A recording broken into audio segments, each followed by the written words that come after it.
வணக்கம் நேர்களே.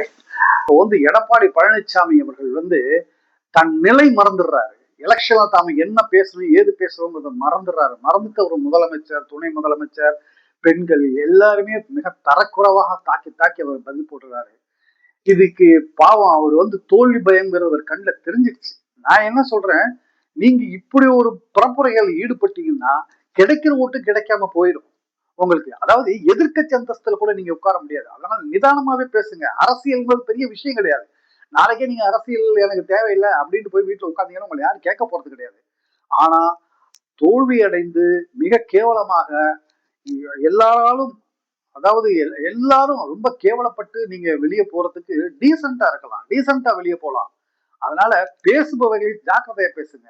நீ போ பேசுறது, ஒருமையில பேசுறது, நீ செத்து போன்னு பேசுறது, இதெல்லாம் ரொம்ப தப்பான விஷயங்கள். உங்களுக்கு பேச, அதாவது நீங்க நாங்களும் உங்களுடைய பரப்புரைகளை பாக்குறோம்.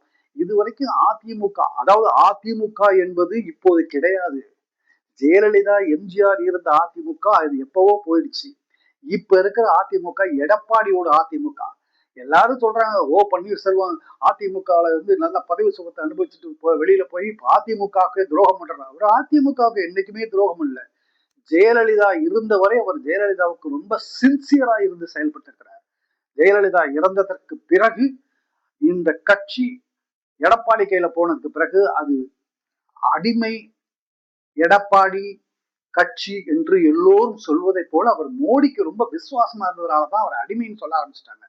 அவர் ஒரு தமிழன், தமிழங்க முறையில் நம்மலாம் அவரை வரவேற்கிறதுக்கு தயாராக இருந்தோம். ஆனா ஒரு தமிழன் போய் தமிழர்களுக்கே அழிக்கக்கூடிய சக்தியை படைச்சு இன்னைக்கு தமிழர்களை கொன்று குவிக்கணும், தமிழர்கள் நாட்டையே காலி பண்ணணும் அப்படிங்கிற எல்லாமே இருக்கிற ஒரு பிஜேபி பக்கம் போய் சேர்ந்துகிட்டு இருந்தாருன்னா எப்படி அவரை பாராட்ட முடியும்? அதனால அவர் மேல எந்த விதமான குற்றமும் கிடையாது. அவர் தன்னுடைய பதவிக்காகவும் தன் மேல இருக்கிற ஊழல் குற்றங்களை காப்பாத்திக்கிறதுக்காக அவங்க போயிருக்கிறாரு. அதனால இப்ப அது அதிமுக, எடப்பாடி அதிமுக. அதனால யார் என்ன வேணாலும் இப்ப அந்த அதிமுகவை சொல்லலாம். சொல்றவங்க நிச்சயமாக ஜெயலலிதாவுக்கோ எம்ஜிஆருக்கோ துரோகம் செய்தவர்கள் அல்ல.